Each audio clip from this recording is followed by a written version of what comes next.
الحمدللہ رب العالمین وصلی اللہ علی محمد وآلہ الطاہرین اللہم صلی علی محمد وآلہ محمد. ترتیب نزول. ٹھیک، اب یہ بحث ہے ترتیب نزول کی کہ قرآن مجید کے جو سورہ نازل ہوئے ہیں، ٹھیک، ان کی ترتیب کیا ہے؟ سوروں کی ترتیب کا طریقہ کیا ہے، معیار کیا ہے؟ کہ اس کے بارے میں تو باقاعدہ طور پہ روایتیں موجود ہیں. روایتوں میں آپ کو مل جائے گا کہ سورہ کس ترتیب سے نازل ہوئے ہیں، کون سا سورہ پہلے نازل ہوا، دوسرا سورہ کون سا ہے، تیسرا کون ہے، چوتھا کون ہے، پانچواں کون ہے. اس طریقے سے ترتیب نزول کے اعتبار سے سوروں کے بارے میں تو روایتیں موجود ہیں. ٹھیک، اس کا معیار بیان کرنے کی ضرورت ہے ہی نہیں ہے. ٹھیک، اس کے بارے میں باقاعدہ طور پر کتابیں بھی لکھی گئی ہیں، جیسے التمہید فی علوم القرآن یا علوم قرآنی، یا البتہ یہ مستقل نہیں ہے. ان کتابوں میں سوروں کی ترتیب نزول ذکر کی گئی ہے، بیان کی، یعنی ان روایتوں کو ذکر کیا گیا ہے جن روایتوں میں سوروں کی ترتیب کو بیان کیا گیا ہے. یہ دو کتابیں ہیں آیت اللہ محمد ہادی معرفت کی،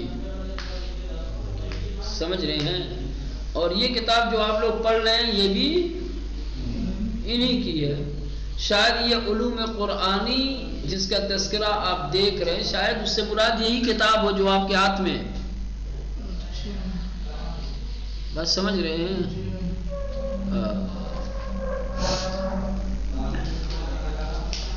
تو یہ بات بالکل واضح اور مشخص ہو گئی کہ سوروں کی ترتیب نزول کیا ہے، معتبر روایتوں میں موجود ہے.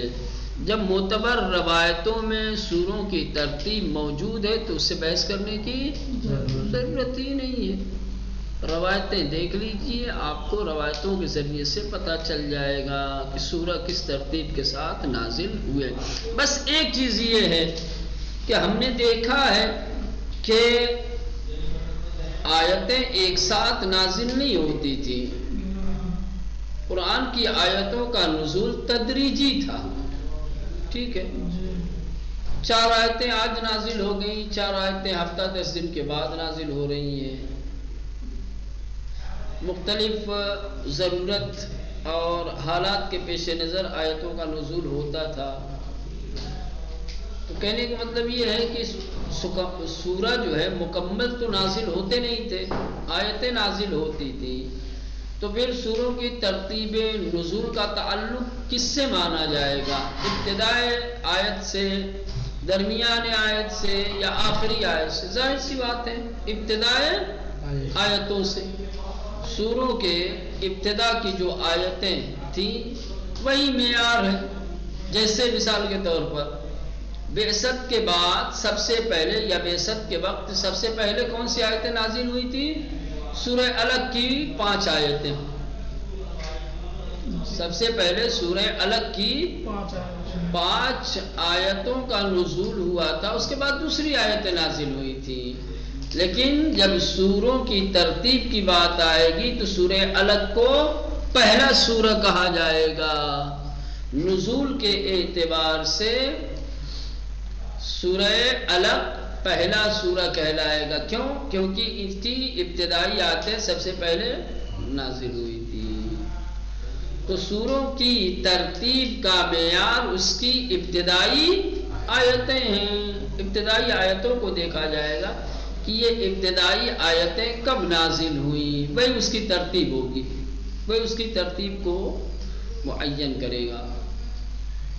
کہ سوروں کی ترتیب نزول کے سلسلے میں معتبر روایتیں موجود ہیں، جن میں سے اکثر روایتوں کو ابن عباس نے نقل کیا ہے. ابن عباس سے زیادہ تر روایتیں ہیں.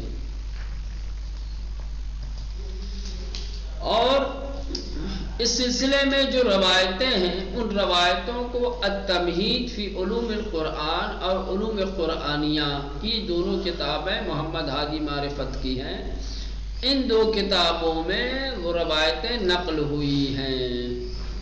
علامہ طبرسی اور جو دوسرے ماہرین تفسیر ہیں یا ماہرین علوم قرآن ہیں، انہوں نے اس بات کی طرف توجہ دلائی ہے کہ سوروں کی ترتیب نزول کا تعلق سورہ کی ابتدائی آیتوں سے ہے، لہذا اگر کسی سورہ کی کچھ آیتیں نازل ہو گئیں مگر اس سورہ کے مکمل ہونے سے پہلے متعدد یا دوسرے سوروں کی آیتیں اگر نازل ہو جاتی ہیں اور وہ سورہ دوسرا جو بعد میں نازل ہونا شروع ہوا ہے وہ مکمل ہو جاتا ہے، اور پھر دوبارہ پہلے والا سورہ جو ادھورا رہ گیا تھا جس کی چند آیتیں نازل ہوئی تھی بعد میں پھر اسی کی آگے کی آیتوں کا نزول ہوتا ہے، تو ترتیب نزول کے اعتبار سے یہ پہلا والا سورہ جو ناقص رہ گیا تھا اس کو مقدم پہلے سمجھا جائے گا،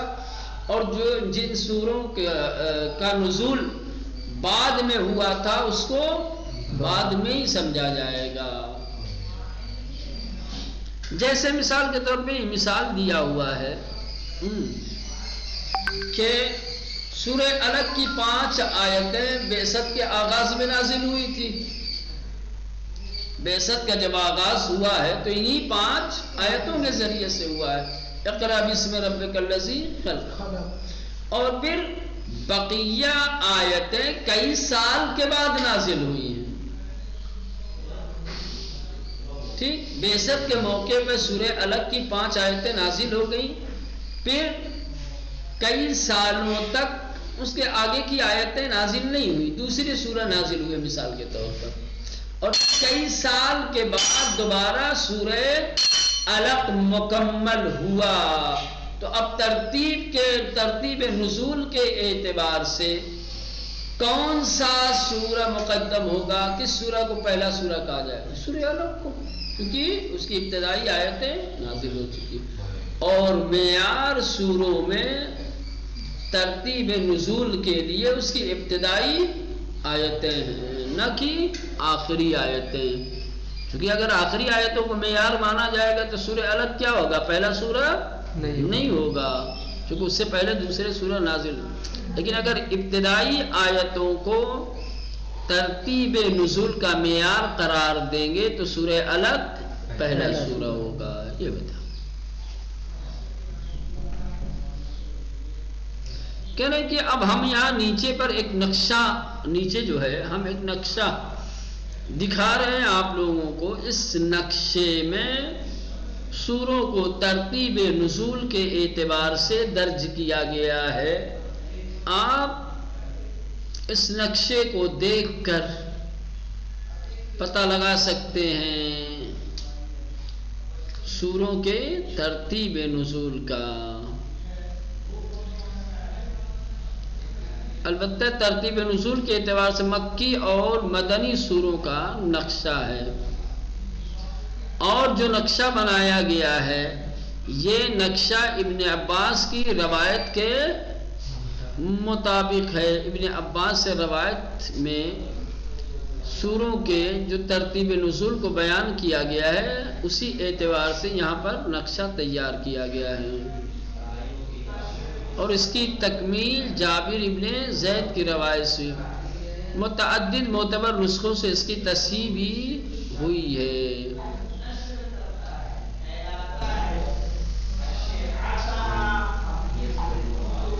البتہ ایک خاص چیز جس کی طرف توجہ دینی ہے وہ یہ ہے کہ اس نقشے کی ترتیب میں وقت اور زمانے کے لحاظ سے سوروں کو مکی یا مدنی ہونے میں تقسیم کیا گیا ہے۔ ہجرت کے بعد رسول کے مدینہ پہنچ جانے کو معیار بنایا گیا ہے، یعنی مدینہ پہنچنے سے پہلے جو سورہ نازل ہوئے ہیں وہ مکی ہیں، اور ہجرت کے بعد جو سورہ نازل ہوئے ہیں وہ ہیں مدنی۔ اب یہ دیکھیں، یہاں سے دیکھیں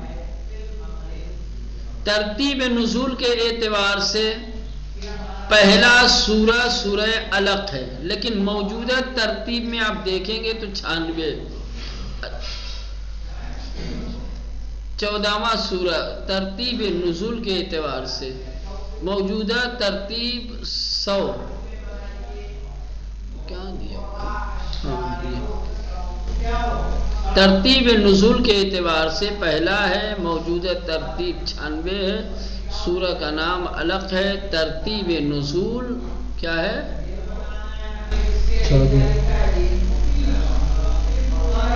کیا مطلب؟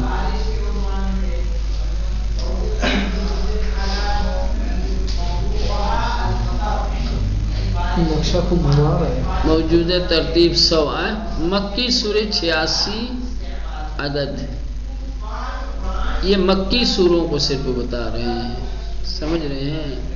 اس کے بعد پھر مدنی سورہ آئیں گے۔ 96 نمبر پر ہے۔